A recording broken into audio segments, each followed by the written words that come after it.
Good Monday morning, Cup of Sales Joe. You get a big gold star if you recognize that opening music.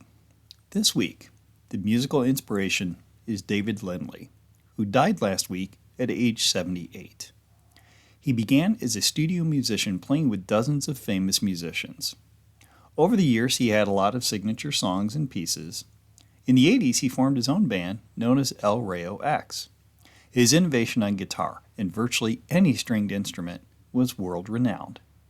He played on over 50 records, and his legacy is one of creative virtuosity and an uncanny knack of knowing how to make a great song.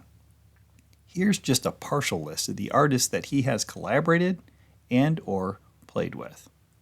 Jackson Browne, Ry Cooder, Crosby and Nash, Linda Ronstadt, Rod Stewart, Warren Zevon, Bonnie Raitt, James Taylor, Dolly Parton, Joe Walsh, Emmylou Harris, Marshall Crenshaw, Bob Dylan, Sean Colvin, Ben Harper, and Bruce Springsteen. I personally was introduced to him when his band, El Rayo X, did a stunning version in 1981 of Mercury Blues.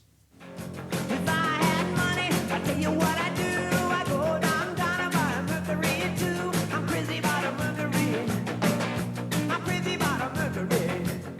I'm gonna buy me a Mercury, I'll cruise it up and down the road. With David Lindley's music as a backdrop, I'd like to talk about adversity and how to work with it. If you're not familiar with David, you may be familiar with an album he did work on with Jackson Browne called Running on Empty.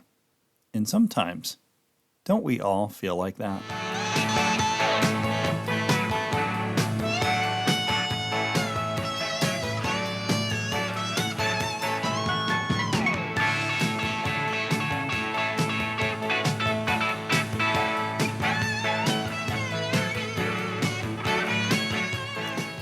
Challenge and adversity sometimes seem to be there at every turn.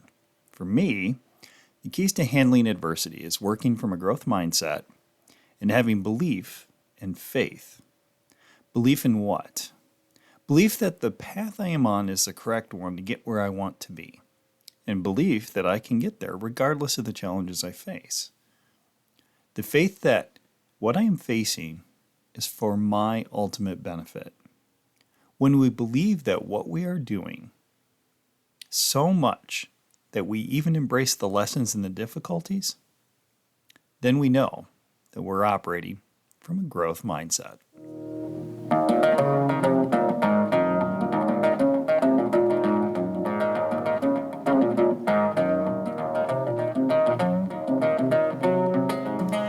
Here are a few more thoughts to help navigate adversity and challenge and to expand your mindset. What if the depth of your challenges and difficulties now is the height of your success in the future? What if the things you face currently are there intentionally and for good reason and just what you need? Stay just a little bit longer. We wanna play just a little bit longer. What if you can see what's in front of you and around you, but you may not have a good handle or view of what is further up the road? And what if, as you form a vision of that, it is exactly what you want and where you want to be, but you have to work through these lessons and challenges to get there?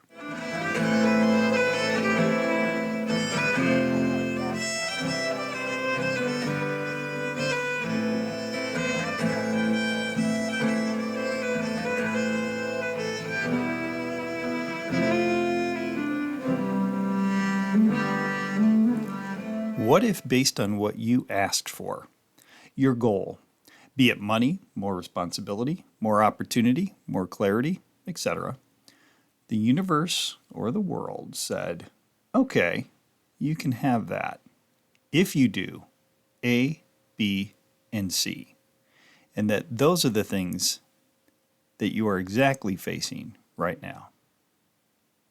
If events get in the way of accomplishing your goal, that's perfect. See them as perfect opportunities to focus your attention more strongly.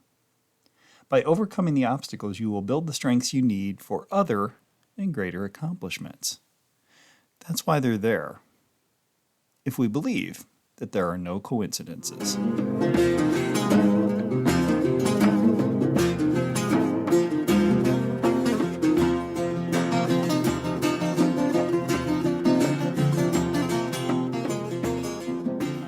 Being open to challenge is a hallmark of a growth mindset.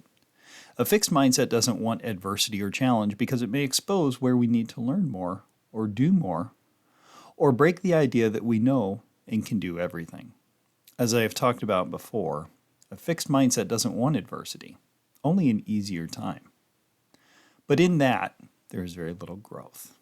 In fact, if you buy into the idea that we never stand still but only progress or slide backwards, then without adversity, we are always declining.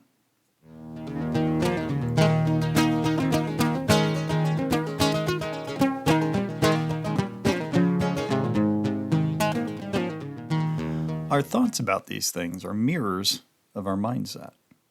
If you don't like what you're getting done or how things are going, realize that it is a mirror of your thinking.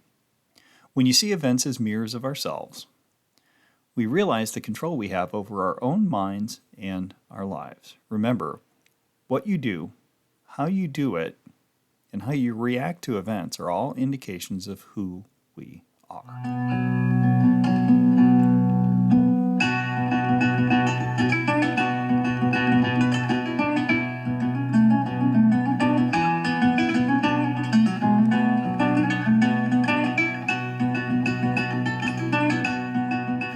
Now, I admit that there are times when I would like to have an easier time, when it seems like the amount of adversity I'm facing is a little beyond what should be there.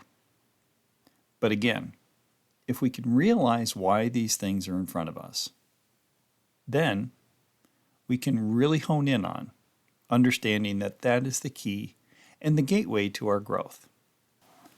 I hope that this week, you and I can see that the challenges we are facing are not only to our benefit, but that I have faith that we will learn these lessons. We are capable of finding, learning, and transcending these lessons. The other thing of note about lessons is that once we learn it, it is then removed from your life, and you move on to other lessons. But if you don't learn it this time, it will show up in another form until you do learn it. Believe me, I have experience with this. So, if you feel like you are facing the same issues repeatedly, maybe there is something within it that you can look closer to and find the lesson in it.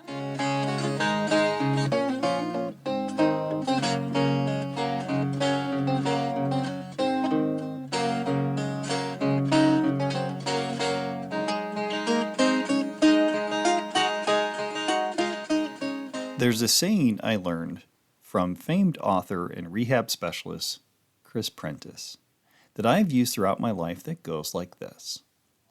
The events that occur in my life are workout situations. They are there for my benefit so that I can become strong and gain wisdom and information by working my way through those situations.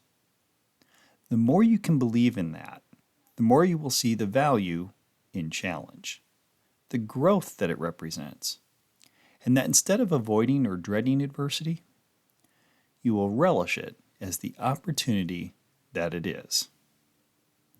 Have a great week.